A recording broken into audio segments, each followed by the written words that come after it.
If you walked out of the CSAT paper yesterday thinking reading comprehension is just a passive exercise in tracking general topics, sketching out rapid paragraph summaries, or hunting for basic vocabulary match words, you fell directly into the examiner's trap.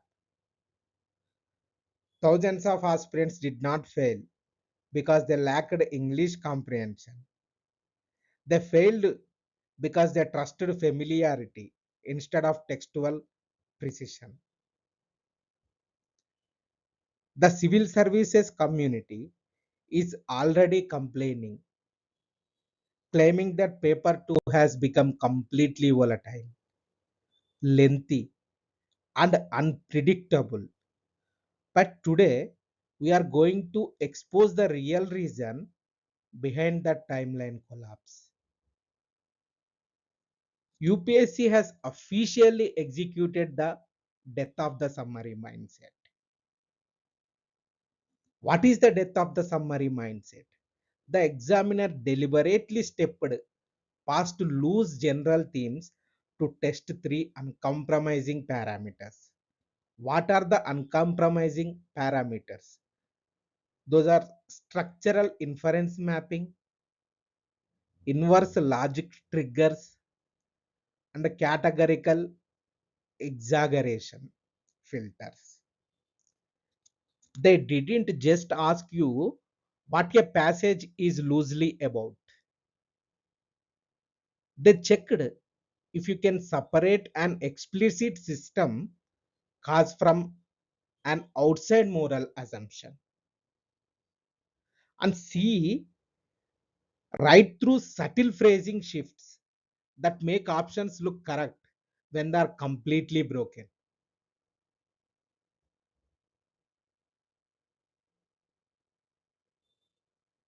So today we deploy the logic of exactitude to run a complete line by line structural autopsy on the 2026 reading comprehension passages. Let us decode the pattern.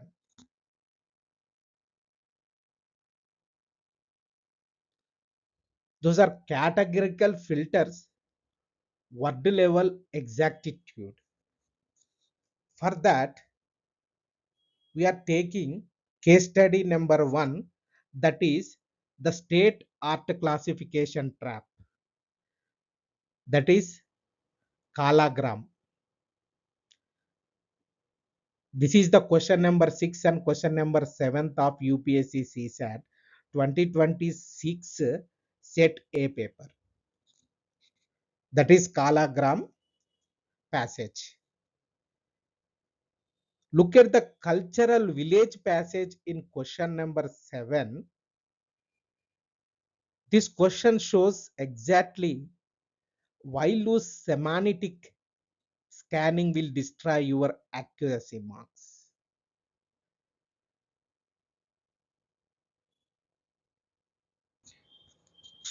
Take your CSAT paper and look at the question number 7, option A. Option A claims that paintings from 4 states of India have been mentioned. Most candidates read the passage quickly. See 4 states listed in a row alongside art terms and assume the option is flawless from the option A. But let's map the author's exact word by word classifications. When it comes, the passage explicitly details Bengal's Pattachitra paintings and Tamil Nadu's Tanjavuru paintings. But look at the remaining 2 states. It pairs Assam explicitly with bamboo crafts and Madhya Pradesh with tribal sculpture. Only 2 states are textually linked to paintings, not 4. So option A is factually incorrect, making it the perfect system solution for a not correct question framework.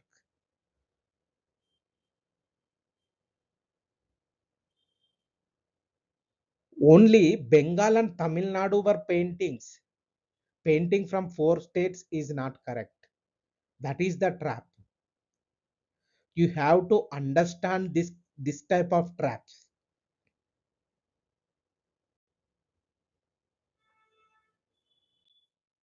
So moving to the next case study, that is case study number 2, outside assumptions versus text reality.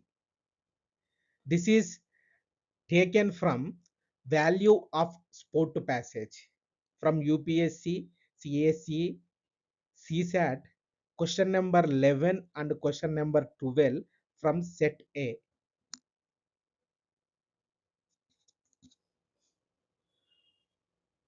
Please look at the question first. Now look at the socio psychological passage on sports in question number 2. Please look at the question number 12. Statement 1 asserts that parents are not encouraging enough when it comes to the children playing sport. This is the state number 1 of the question number 12. Aspirants read this and think like this. Yes, that matches general society reality in India and the market correct. But it is not correct. But check the actual boundary of the text. But you have to check the boundary of the passage. The passage states that parents observe and communicate that their children are inactive and rarely leave the house. You have to identify these statements from the passage. It never states, nor does it structurally imply that the parents themselves are discouraging their children from playing. From the passage, no, you have to understand and identify the boundary of the passage. Don't generalize the passage. Don't generalize the social assumption. You have to strict to the text, stick to the passage. That is the main duty of an aspirant in the CSAT examination. When we dealing with reading comprehension passage and questions, the, look at the statement once. The statement one introduces an external unmentioned assumption here, which invalidates the option completely. Then comes to the statement number 2 and 3. Statements 2 and 3 map directly to others' explicit conclusions on life skills and societal change. So the answer is option B. So you have to be very careful with the passage of the boundary of the passage. Don't take social assumptions. Don't make social assumptions.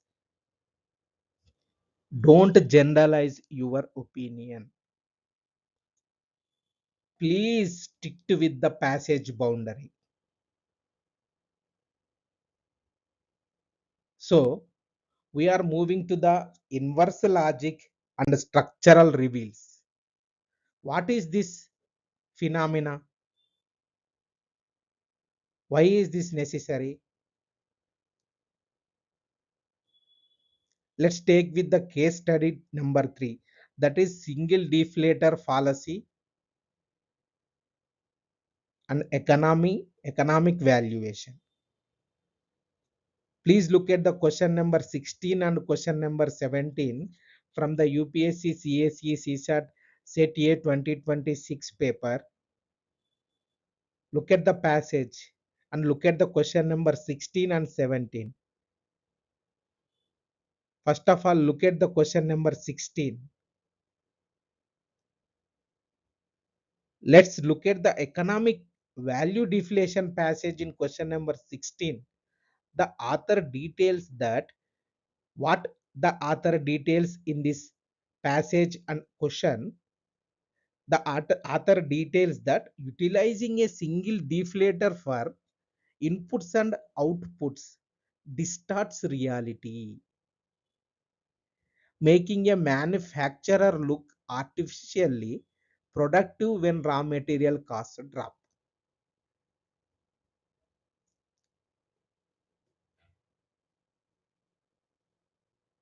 The author details that utilizing a single deflator for inputs and outputs distorts reality,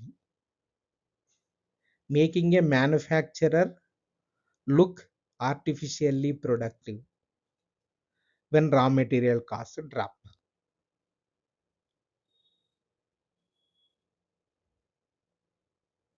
Utilizing a single deflator for inputs and outputs distorts reality, making a manufacturer look artificially productive when raw material costs drop.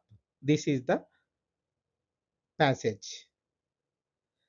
The statement 2 asserts that separate deflators are a practice universally adopted by all economies.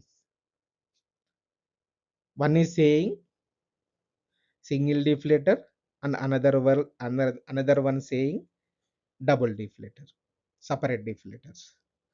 This is classic categorical exaggeration trap. Means what? The text explicitly highlights India as a major economy that does not follow this separate tracking method, using a single deflator instead of that. The word universally the word universally completely shatters the statement against the passage's explicit facts, leaving statement 1 as the only valid architectural reality.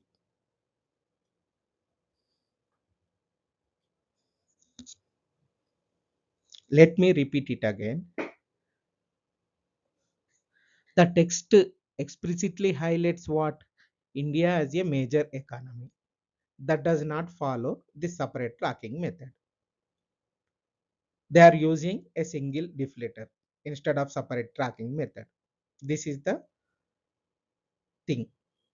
But the word universally from the statement second to statement number 2 saying that completely shatter the statement against the passage explicit facts, so leaving statement 1 as the only valid architectural reality. So answer is option A.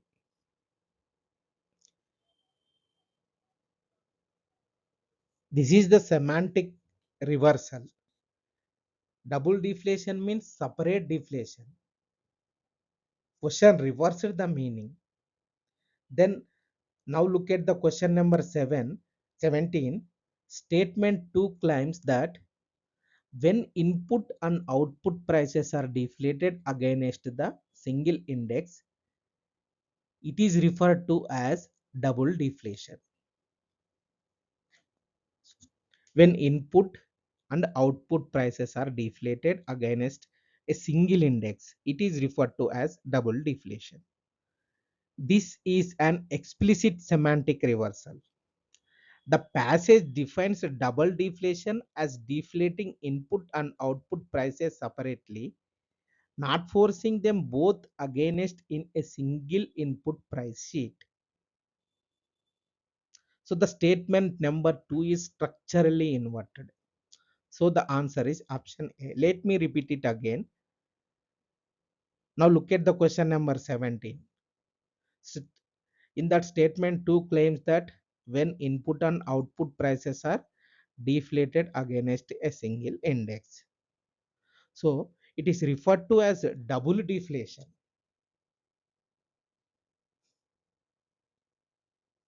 This is an explicit Semantic reversal. The passage defines double deflation as deflating input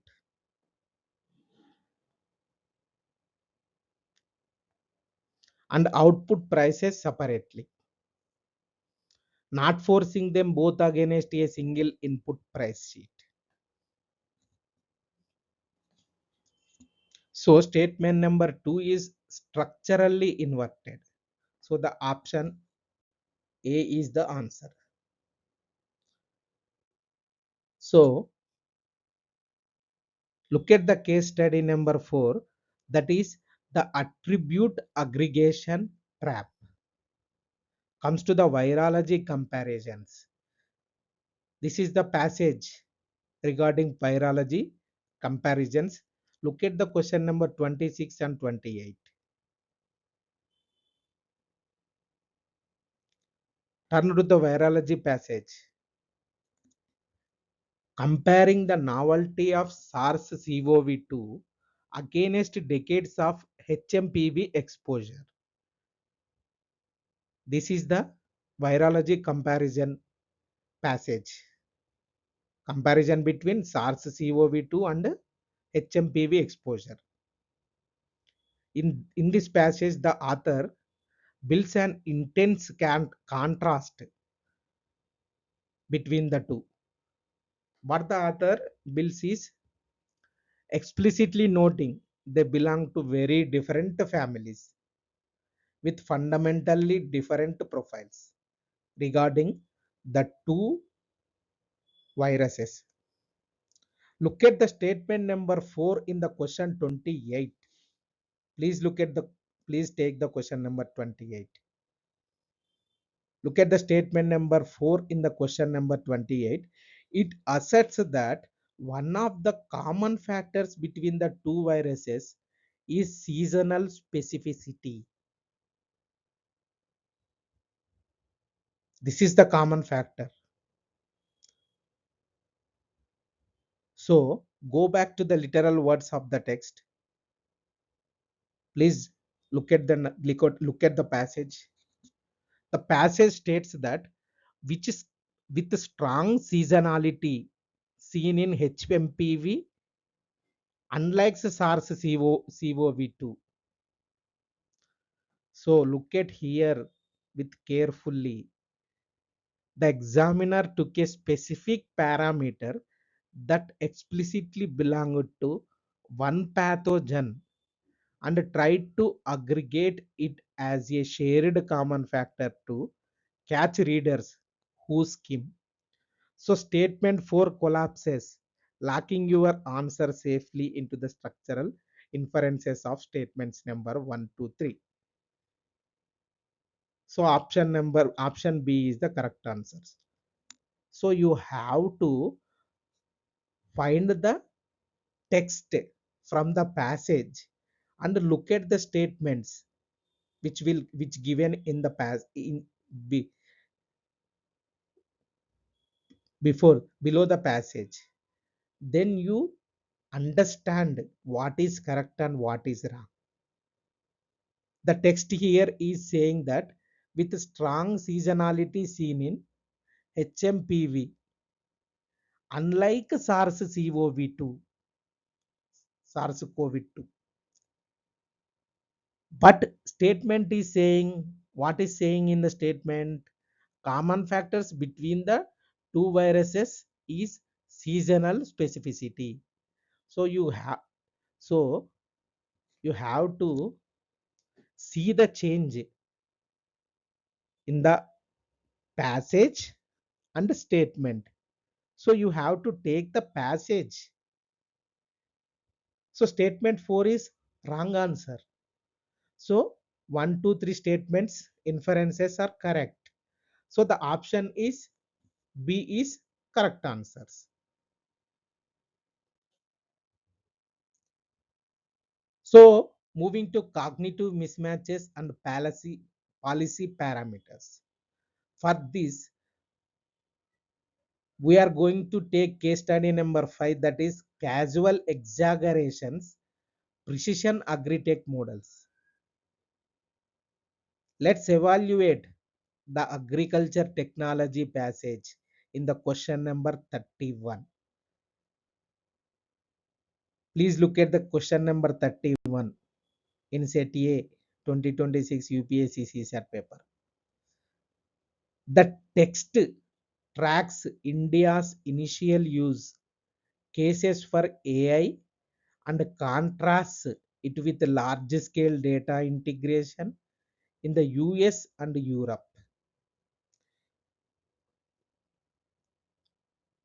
But comes to the statement, look at the statement number 1.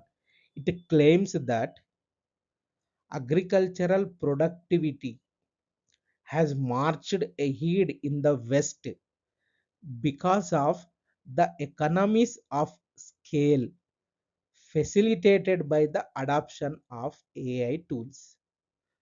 Look at the text and look at the statement. Look at the question number 31 text and look at the statement number 1. This is a casual, subtle distortion. While the text notes that Western generative AI tools are currently offering precision farming at scale, it never asserts or implies that AI tools are the primary historical reason why Western agricultural productivity originally marched ahead of other regions. So you have to interpret very carefully. You have to understand the assertion and implies of the text. That is with very much care. You have to understand. The option creates a false historical casualty not supported by the text boundaries. So the statements number 2 and 3 mirror the author's exact systemic parameters for local deployment. That will leaving you with option D. So let me repeat it again. Let me explain again. Precision agricultural technology models. That is the passage regarding to this. The question number 31 and question number 32. Let's evaluate the agricultural technology passage in question number 31. The text tracks India's initial use cases for AI and contrasts it with the large scale data integration in the US and Europe. This is the text of the question number 31 passage. Look at the statement number 1. It claims that agriculture productivity has marched ahead in the West because of the economies of scale facilitated by the adoption of AI tools.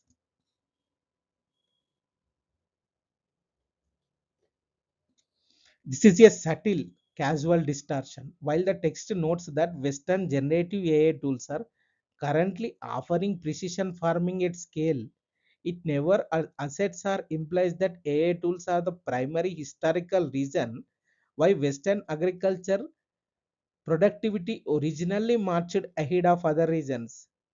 It does not imply only the AI tools for the reason for historical primary reason for Western agriculture productivity compared to other regions. Doesn't imply that. So the option creates a false historical casualty not supported by the text boundaries. So you have to understand the text. You don't go out of the text boundary. So the statement number 2 and statement number 3 mirror the author's exact systemic parameters for the local deployment. So you look carefully about statement number 2 and 3, then leaving option with option D. So moving to the next case study, that is case study number 6. Legislative syntax, heinous versus serious offenses. Please look at the question number 39. Let's close this strict legal in syntax of the Juvenile Justice Act passage in question number 39. Let's close with the strict legal syntax of the Juvenile Justice Act passage in question number 39. The text outlines, the passage says like this. The text outlines means the passage says like this, saying like this. The text outlines the operational boundaries between serious and heinous crimes based on sentence threshold. Sentence thresholds. Operational boundaries between serious and heinous crimes. Heinous crimes based on sentence thresholds. So here statement 1 asserts that only a serious offense justify justifies the transfer of a case to the adult judicial system. This is saying by statement number 1. This is an explicit statutory mismatch. The passage text states that transferring an adolescent to be tried as an adult is permitted exclusively for heinous offenses with a minimum 7-year sentence. Serious offenses, in the direct opinion of the cited activists, do not merit the transfer. So the extreme word only combined with wrong legal classification invalidates the statement number 1 completely, pointing you to statement number 2. So option B is the answer. Something given in the passage, something given in the text. You have to read first the text with presence of mind, and then you have to read the statements. You have to cross check the statement with the given text. Then you are increasing understanding. Then your understanding will be increased. So then you can identify the option easily. So in that way you have to act under exam pressure. And one more thing, under exam pressure the brain stops auditing sentence structure once the option feels familiar. Means once you familiar that option, under the exam pressure your brain stops auditing and checking the option. Don't check the option. Your mind is stops auditing the sentence structure. Why? Because you feel option is familiar. So you have to be very careful with this mind set. We are till now we discussed 6 passages with the traps which given in the 2026 UPSC CSAT examination, that is set A paper, with the questions, with the text, and with the statements, with the options, correct answers. So with these 6 case studies, when we analyze this, we may conclude, we may infer with a few ideas. Few. What are the ideas? What will be the 2027 execution mandate for preparation? So with all these 6 case studies, with their options, with their understanding, one thing is very clear. That is, what is the ultimate message written across the 2026 reading comprehension segment is we are witnessing the absolute collapse of the passenger mindset. What is the passenger mindset? If your reading comprehension strategy relies on casual skimming, reading simple yearbooks, or summarizing paragraphs, you are entering the exam hall blind. UPSC no longer rewards the consumer perspective. They are writing questions to test whether you think like an administrative officer reading an executive brief, or a policy white paper, or a legal statute. They want to know, can you isolate data from your own outside moral assumptions? Can you identify structural reversals designed to distort text facts? Can you spot syntax traps where localized attributes are falsely generalized? That is the pattern first system literacy we build at Metis every single day. So, with this understanding, UPSC want you to behave like administrative officer thinking rather than student thinking, rather than passenger thinking, rather than consumer thinking, consumer perspective. They want you to think like administrative officer when you are reading executive brief or a policy white paper or a legal statute, not a question, not a passage, not a statement, not a option. They want to know, can you isolate data from your own outside moral assumptions, like your own moral assumptions. You have to isolate data from your own moral assumptions. They want to know with the texting of these passages. They are testing these mindset with these passages. They are testing, can you identify structural reversals designed to distort text facts? Can you spot syntax traps where localized attributes are falsely generalized? UPSC wants pragmatic administrative thinking rather than bookish mind, bookish knowledge. So that is the pattern first system literacy we build at Metis every single day.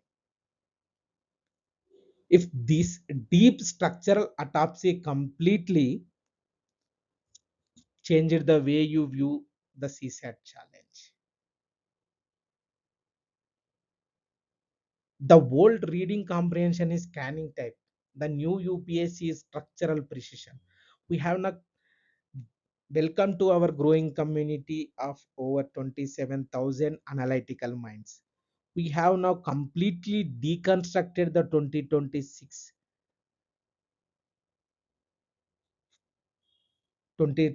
prelims CSAT reading comprehension